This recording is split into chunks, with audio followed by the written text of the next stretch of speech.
If you're over 70 and your doctor just celebrated getting your blood pressure down to 120 over 80, you need to hear this. A study published in the Journal of the American Medical Association tracked 15,000 seniors for 5 years, and what they found contradicts everything we've been told about blood pressure targets. The seniors with so-called perfect blood pressure had a 28% higher risk of serious falls, and their mortality rates were actually worse than those with moderately higher numbers. In the next 15 minutes, I'm going to show you the exact blood pressure range associated with the longest survival in older adults, why the standard target might be dangerous after age 75, and the one simple test you can do at home tonight that could prevent a devastating fall. I'm Dr. from Michael Kent, and this information could genuinely save your life or the life of someone you love. Before we go further, drop a comment right now with just your age. Just your age, nothing else. I want to. See who's watching this, because the information I'm about to share applies differently depending on whether you're 65, 75, or 85. And if you've ever felt dizzy when standing up from a chair or getting out of bed, add the word dizzy to your comment. This is critical information I need to see, and you'll understand why in about 3 minutes. Here's what's happening in doctors' offices across the country right now. A 78-year-old comes in for a checkup. Blood pressure reads 145 over 86. The doctor pulls up the standard guidelines on the computer screen, sees that target of less than 130 systolic, and immediately reaches for the prescription pad. One medication gets added, then another. Over the next 6 months, that blood pressure comes down beautifully. 124 over 78. The doctor is pleased. The patient gets a gold star on their chart. Everyone thinks this is a success story. But here's what the guidelines don't account for. That same 78-year-old now stands up to go to the bathroom at night, and their blood pressure drops from 124 over 78 down to 88 over 56 within seconds. Their brain isn't getting enough blood flow. The room spins. They reach for the wall but miss. And suddenly, we're not talking about blood pressure numbers anymore. We're talking about a fractured hip, emergency surgery, 3 weeks in rehab, and a cascade of complications that too often ends in loss of independence or worse. The research published just months ago in JAMA Internal Medicine should have made headlines everywhere, but most doctors still haven't seen it. Most patients certainly haven't heard about it. And that gap between what the research shows and what's happening in everyday medical practice is costing lives. Here's the part that's going to sound counterintuitive, and I need you to stay with me because this is where everything changes. For decades, the mantra has been simple. Lower blood pressure equals better health outcomes. And for middle-aged adults, people in their 40s and 50s, that's largely true. Getting blood pressure under control in midlife prevents heart attacks, strokes, and kidney disease down the road. The evidence is rock solid. But something fundamental changes after age 75. The research shows that seniors with systolic blood pressure between 130 and 145 actually live longer than those with pressure below 120. They have fewer falls, fewer fractures, fewer hospitalizations, and better cognitive function. The group that achieved that textbook perfect 120 over 80, they had higher rates of dizziness, syncope, that's the medical term for fainting, acute kidney injury, and yes, higher mortality rates. Now, if you're someone who values understanding the why behind the numbers, not just being told what to do, then what I'm about to explain is going to give you a completely different framework for thinking about blood pressure management as you age. Your cardiovascular system at 75 is not just an older version of your cardiovascular system at 45. It's fundamentally different in ways that change what blood pressure numbers mean for your health. Let me explain the 3 critical changes that happen with aging and why these changes demand different blood pressure targets. First, arterial stiffness. As you age, your arteries become less elastic. Think of a new garden hose versus one that's been out in the sun for 20 years. The old hose is stiffer, less flexible.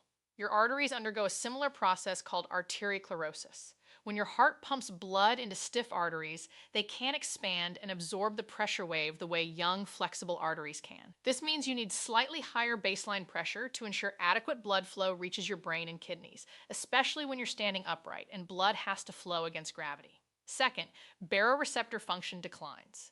Baroreceptors are tiny sensors in your blood vessels that detect pressure changes and instantly signal your brain to adjust.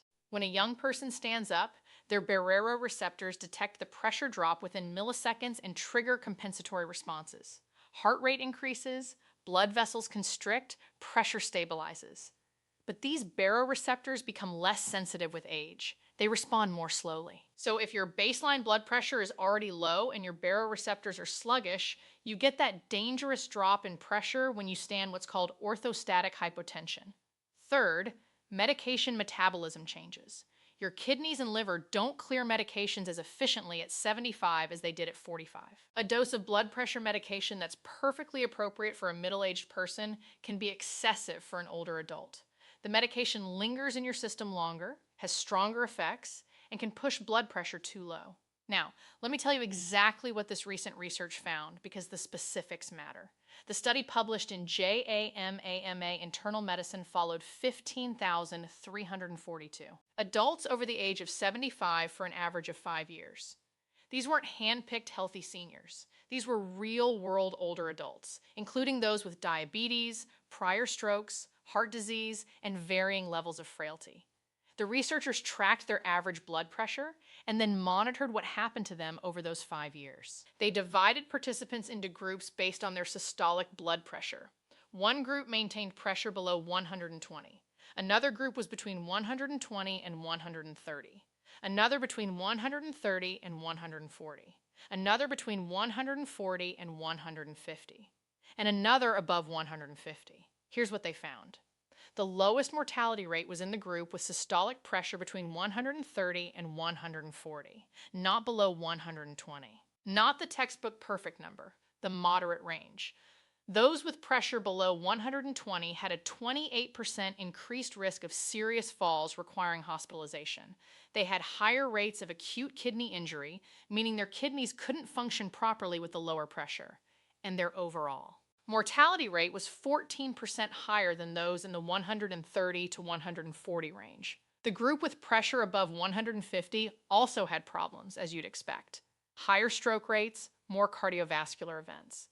But the surprise was that very low pressure was just as dangerous as very high pressure. The sweet spot, the range associated with longest survival and best quality of life, was higher than conventional guidelines recommend. You're 76 years old. You walk into your doctor's office for a routine checkup. Your blood pressure reads 142 over 84. Your doctor looks concerned, pulls up the guidelines, and says, "We need to get this down to at least 130, ideally closer to 120. You're started on a medication. 2 months later, your pressure is 128 over 78. Your doctor is pleased, but suggests adding a second medication to get it just a bit lower. Another 2 months pass. Your pressure is now 122 over 76. Perfect. Your doctor says you feel fine at first, but then you start noticing something. When you get up from your chair to answer the phone, you feel momentarily lightheaded. When you stand up from the dinner table, there's a split second where the room seems to tilt. You mention this to your doctor, who says it's probably just age-related. Your blood vessels adjusting more slowly. Just stand up gradually. Take your time. But what's actually happening is that your blood pressure, which looks great when you're sitting still in the doctor's office, is dropping dramatically when you stand from 122 over 76, sitting down to perhaps 95 over 60 standing up.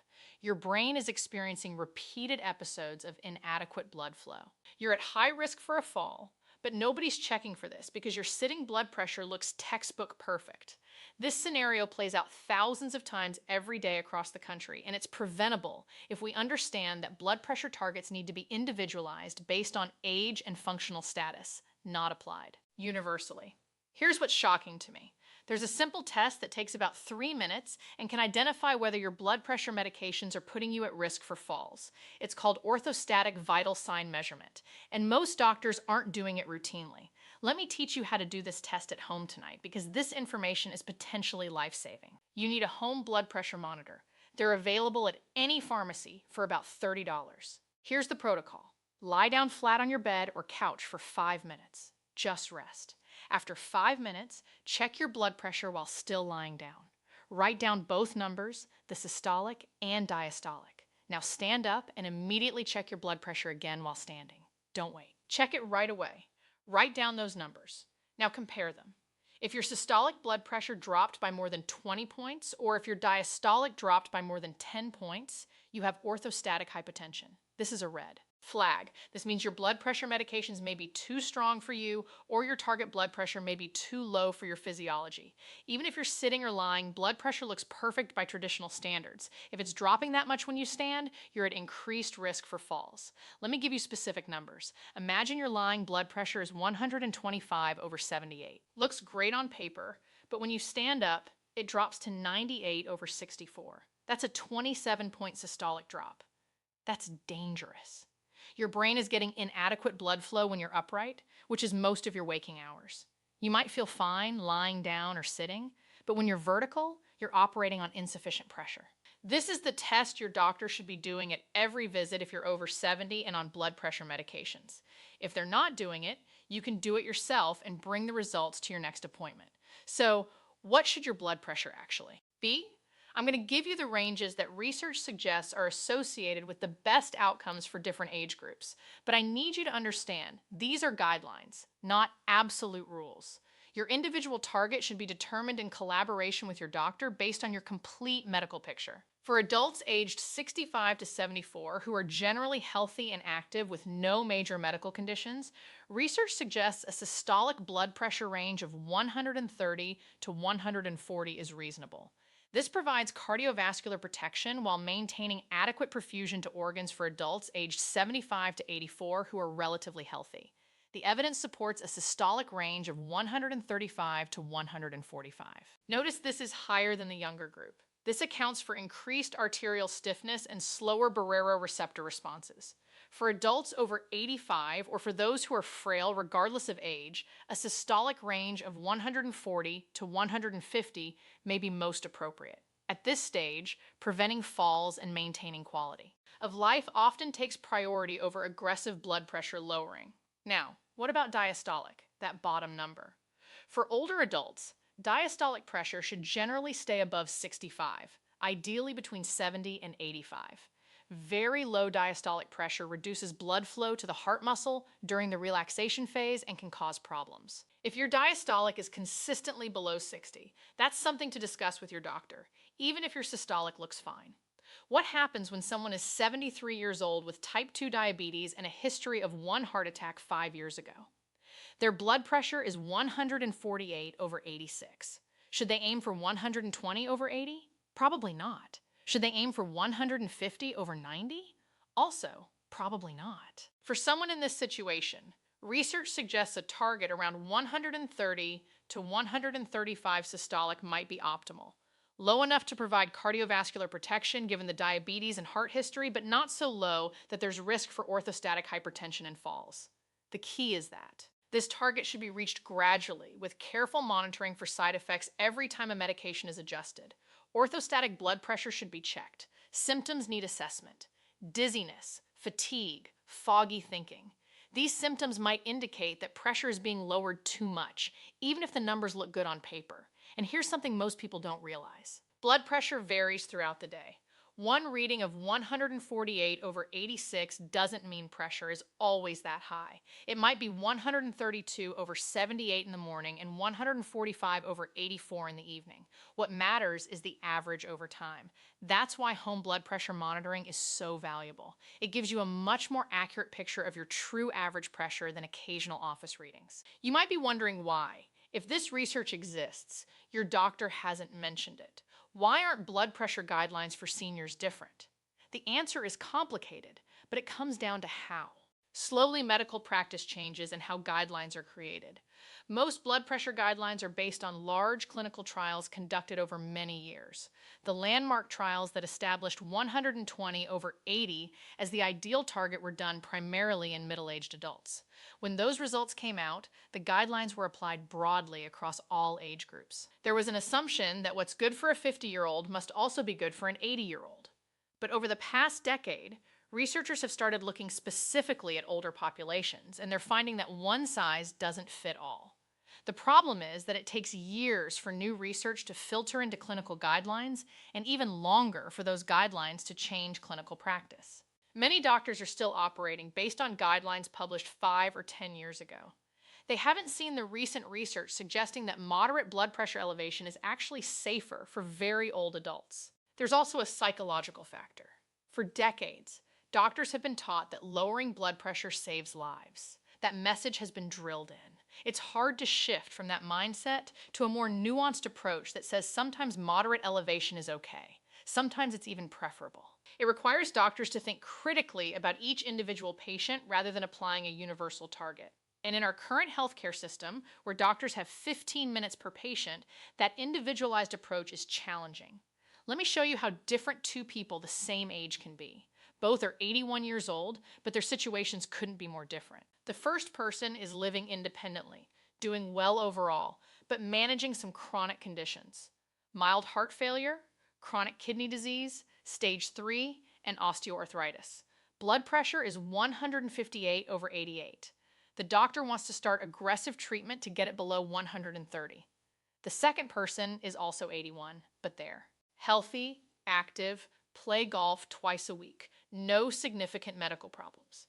Their blood pressure is also 158/88. Same number, same age, but completely different risk profiles. For the first person with multiple conditions, starting multiple blood pressure medications carries significant risks. Those medications could lower pressure too much, especially when standing. They could worsen kidney function. They could cause dizziness and increase fall risk, which with osteoarthritis could be catastrophic. A more reasonable approach might be lifestyle modifications first.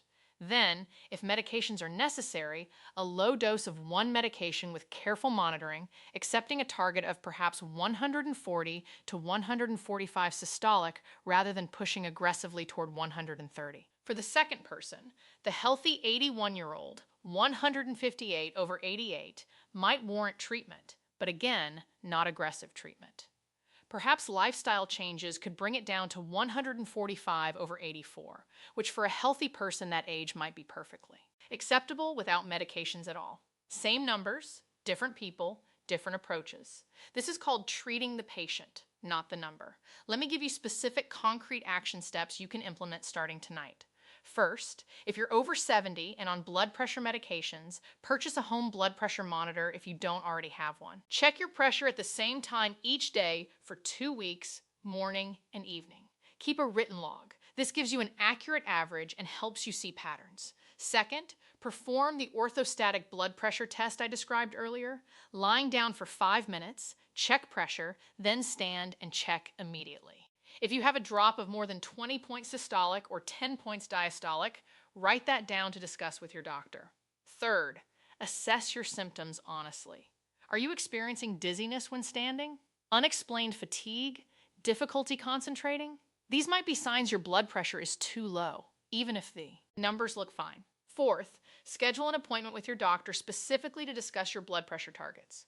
Don't just accept a blanket statement that you need to be at 120/80. Ask what target is appropriate given your age, your other medical conditions, and your functional status. Bring your home blood pressure log. Bring your orthostatic measurements if you found a significant drop. Have an informed conversation. Fifth, if you're experiencing side effects from blood pressure medications, speak up.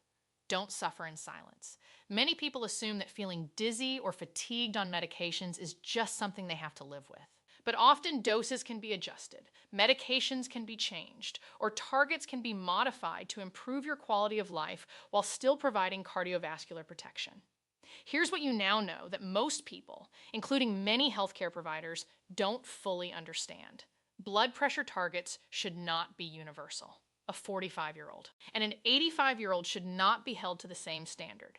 For older adults, especially those over 75, systolic blood pressure in the range of 130 to 145 is associated with the longest survival and best quality of life. Lower than 120 increases risk of falls, orthostatic hypotension, kidney injury, and possibly cognitive decline.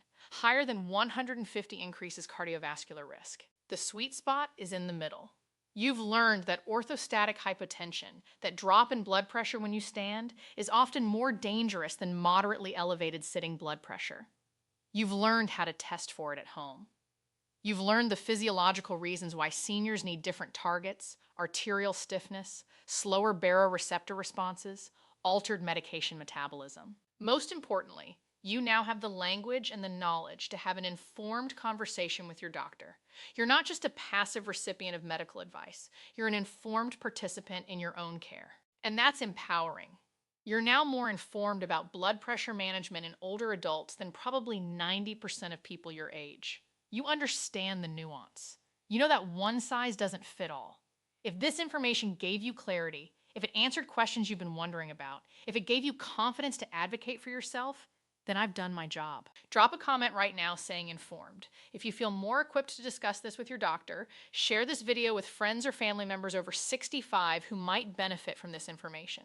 Subscribe to this channel because my mission is bringing you research-based health information that's accessible, practical, and potentially life-changing. In my next video, I'm going to talk about the 3 supplements that research shows can actually support healthy blood pressure naturally, and the 2 popular supplements that are complete wastes of money.